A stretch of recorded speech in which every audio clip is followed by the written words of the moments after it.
ரீசெண்டா நடந்த தாவேக்கோட அந்த மகளிர் தினத்துக்கு பாத்தீங்கன்னா திமுக அது மாதிரி அந்த போராட்டத்தில் வந்துட்டு எல்லாருமே வந்துட்டு இந்த கூத்தாடுறவங்க அதில் ஆடிட்டு இருந்தாங்க. இவங்க வந்துட்டு இந்த சிலம்பு ஆடுற பொண்ணுங்களையும் பரதநாட்டியம் ஆடுறவங்களையும் இல்லை இந்த நம்ம சமுதாயத்துல ஒரு மேம்பட்ட தரத்துக்கு வந்தவங்களை பத்தி தான் அவங்க பேசினாங்க. இதுல தெரியுது இல்லையா, கூத்தாடி மைண்ட் செட் வேற, அரசியலுக்கு வந்ததுக்கப்புறம் ஒரு மைண்ட் செட் வேற. ஓகேங்களா, அதே வந்துட்டு இவங்க அரசியல் இருந்து இப்ப கூத்தாடிக்கு மாறதுக்கு மாறின்னு இருக்காங்க. விஜய்லாம் ஒரு கூத்தாடி அவர் அரசியல் வந்து ஒண்ணு என்ன பண்ண போறாரு, என்ன தெரியும்னு கேக்குறாங்க. சோ அவங்களுக்கு என்ன சொல்ல விரும்புவீங்க? ஓகே சரி, 2019 தேர்தலில் முக ஸ்டாலின் அவர் பார்த்தா எதிர்கட்சியா இருந்தாரு. அப்ப பார்த்தா ஒரு பொட்டி ஒன்று தூக்கிட்டு வந்தாரு. எனக்கு இதுல மனுலாம் ஏதி போடுங்க, நான் 2021 ஆட்சி பிடிச்ச உடனே உங்களுக்கு வந்து பார்த்தா எல்லாமே நான் நிறைவேற்றிடுறேன் அப்படின்னு சொன்னாரு. ஏன்னா நிறைவேற்றப்பட்டுதான். திமுக பார்த்தா மன்னர் ஆட்சி பார்த்தா ஒழிக்க வேண்டும் நிறைய பேர் பார்த்தா சொல்லிட்டு இருக்காங்க. இது சாத்தியமா? ஆமாங்க, அந்த கூட்டம் பாத்தீங்கன்னா வெறும் ரசிகர்கள் கூட்டம் தான், அது வாக்காகாது அப்படின்றாங்க. வேலூர்ல பிரதர் அப்படி நீங்க பாத்தீங்கன்னா மோரோவர் நம்ம பொலிட்டீஷியன் எல்லாருமே ஆக்டர்ஸ் தானே பிரதர். அப்பயும் அவங்களுக்கு யாருக்குமே கூட்டம் வர மாட்டேங்குது. நீங்க சொல்றீங்கல்ல, அவருக்கு மட்டும் கூட்டம் வந்து ரசிகர்ன்றீங்க.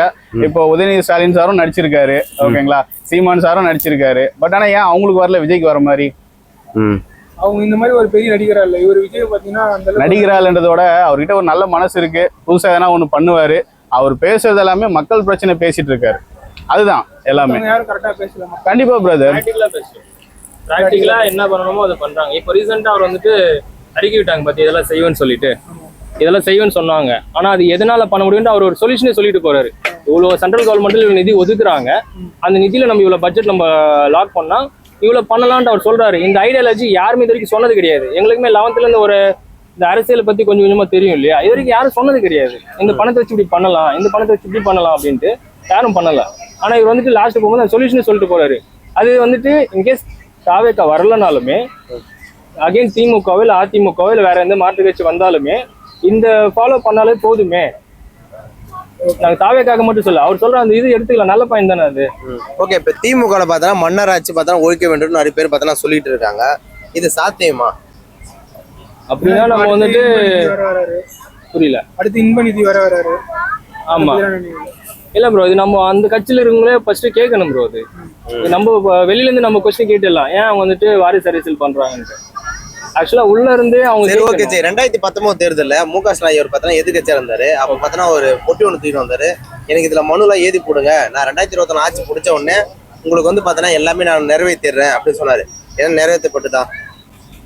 அதுல போட்ட மனுங்களே ப்ரோ. ஆமா, நீங்க வாக்குறுதிகளே அவர் வந்துட்டு தேர்தல் வாக்குறுதிகளே பாதி நிறைவேற்றல ப்ரோ. மனு ஏத்தி குடுத்துருக்கீங்களா? இல்ல ப்ரோ, மனு இருக்குமான்னு சொல்லி எப்படி இல்ல, உங்க வீடு பக்கத்து வீடு இல்ல ஆக்சுவலா வந்துட்டு அது வந்துட்டு ஒரு ஏரியாலயும் மீட்டிங் மாதிரி போட்டு தொழில் இல்லாதவங்களுக்கு வேலை வாய்ப்பு திட்டம் எல்லாமே பண்ணாங்க.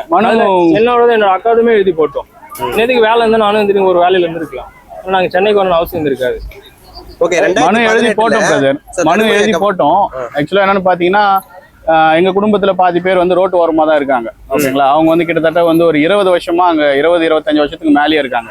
அவங்க எல்லாருக்குமே வந்து ரோடு எக்ஸ்டெண்ட் பண்றோம் அப்படின்னு சொல்லிட்டு இடிக்க ஆரம்பிச்சுட்டாங்க. பட் இப்போ அவங்களுக்கு வந்து ஒரு சொந்த நிலம் கிடையாது, ஓகேவா. அவங்க என்ன சொன்னாங்கன்னா அப்பயே வந்து பட்டாவோட சேர்த்து நான் அவங்களுக்கு வந்து இடம் தரேன்னு சொன்னாங்க.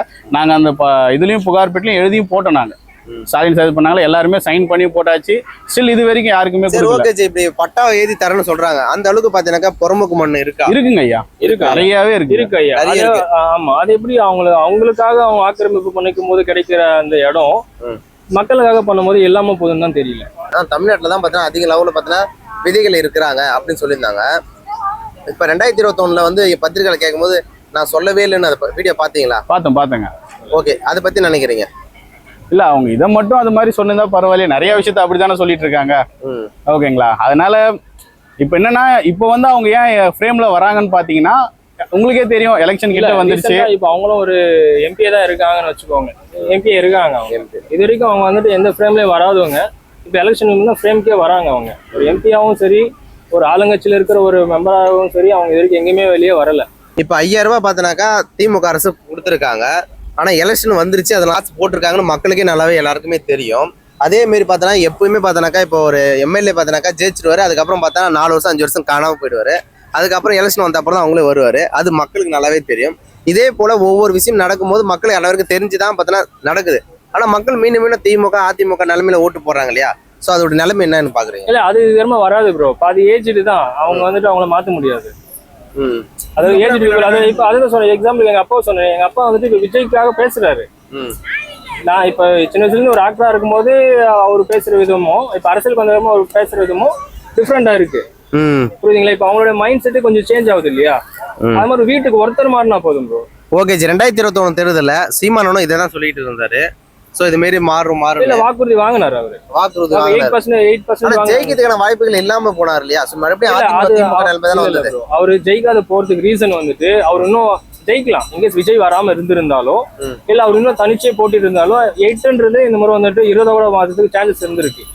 ஓகேங்களா? இன்கேஸ் ஒருவேளை ஒரு விஜய்க்கு ஆதரவு தெரிவிச்சிருந்தாலுமே கூட அவருக்கு ஓட்டு சேஞ்ச் ஆகிறதுக்கு ஒரு வாய்ப்பு இருந்திருக்கும்.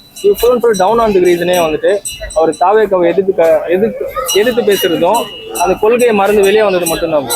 ஓகே, விஜய்லாம் ஒரு கூத்தாடி அவர் அரசியல் வந்து ஒண்ணு என்ன பண்ண போறாரு, என்ன தெரியும்னு கேக்குறாங்க. சோ அவங்களுக்கு என்ன சொல்ல விரும்புவீங்க? ப்ரோ கூத்தாடின்றதை விட அது ஒரு தொழில் தானே ப்ரோ. கூத்தாடின்றது அவங்களுக்கு ஒரு தொழில். நம்ம பார்க்கறது நம்ம பார்வையில வேற இருக்கலாம். இப்ப நான் அரசியலுக்கு போகணும்னு சொன்னாக்கா இப்ப என் வேலையை விட்டு வரேன். கால் சென்டர்ல நான் வேலை செய்யறேன். கால் சென்டர்ல இருந்து வரவன் இது வேலை செய்யக்கூடாதுன்னு சொல்றதுக்கு யாரும் இங்க இல்லையே. இது வந்து நம்ம நாட்டுல வந்து யாருன்னாலும் ஆளலாம் இல்லையா? அதுவும் இல்லாம இப்ப இருக்கிற பொலிட்டீஷியனும் பாத்தீங்கன்னா நீங்க சொல்றீங்க கூத்தாடி விஜய்ன்னு சொல்லிட்டுன்னு, அவங்களும் இப்ப பாத்தீங்கன்னா யூடியூப்ல இருந்து எல்லாத்துலயுமே அவங்களோட வீடியோஸ் தானே வந்துட்டு இருக்கு ஓட்டு கேட்டு. இப்ப அவங்க நடிக்கலீங்களா? இப்ப ரீசெண்டா நடந்த தாவேக்காவோட அந்த மகளிர் தினத்துக்கு பாத்தீங்கன்னா திமுக அது மாதிரி அந்த போராட்டத்துல வந்துட்டு எல்லாருமே வந்துட்டு இந்த கூத்தாடுறவங்க அதில் ஆடிட்டு இருந்தாங்க. இவங்க வந்துட்டு இந்த சிலம்பு ஆடுற பொண்ணுங்களையும் பரதநாட்டியம் ஆடுறவங்களையும் இல்லை இந்த நம்ம சமுதாயத்துல ஒரு மேம்பட்ட தரத்துக்கு வந்தவங்களை பத்தி தான் அவங்க பேசினாங்க. இதுல தெரியுது இல்லையா? கூத்தாடி மைண்ட் செட் வேற, அரசியலுக்கு வந்ததுக்கப்புறம் ஒரு மைண்ட் செட் வேற. ஓகேங்களா? அதே வந்துட்டு இவங்க அரசியல் இருந்து இப்ப கூத்தாடிக்கு மாறதுக்கு மாறின்னு இருக்காங்க. ஓகே, திமுக வந்து பாத்தீங்கன்னா என்னென்ன கொண்டு வந்தாங்க, என்னென்ன கூத்தாங்க பாத்தீங்கன்னாக்கா தாவேக்கா பாத்தீங்கன்னாக்கா ஸோ கரகாட்டம் ஆடுறது, ஸோ அது மாதிரிலாம் கொண்டு வந்தாங்க. திமுக என்னன்னா கூட்டம் நடத்தும் போது என்னென்ன செஞ்சாங்க அது சொல்லுங்க. அதான் ப்ரோ, இப்போ ஃபுல் அண்ட் ஃபுல் ஆக்டர்ஸ் வந்துட்டு இப்போ ஒரு முன்ன இருந்த ஸ்டார்டிங்ல அவங்க இருந்த மேடையில வந்துட்டு யார் யார் இருந்திருப்பாங்கன்னு தெரியும். இப்போ ரீசெண்ட் டேஸ்ல எந்த ஃபங்க்ஷன் நடந்தாலும் யார் யார் வருவாங்கன்றது தெரியும். இப்போ கமலஹாசன் சார் நீங்க எடுத்துட்டீங்கன்னா அவர் வந்து மக்கள் நீதி மையத்தோட தலைவராக இருக்கிறனால அவர் வந்து ஜாயின் பண்ணியிருக்காரு. ஓகே, ரஜினிகாந்த் சார் ஏன் வரணும், இளையராஜா சார் ஏன் எல்லா ஃபங்க்ஷனுக்கும் வரணும்ன்றது தெரியல. புரியுதுங்களா? அது வேணாம் ப்ரோ, தவிர்க்க வேண்டிய ஒரு கேள்வி அது. தவிர்க்க வேண்டிய ஒரு கேள்வி அது. ஓகே சார், ஓகே சார், நன்றி சார். Okay, thank you.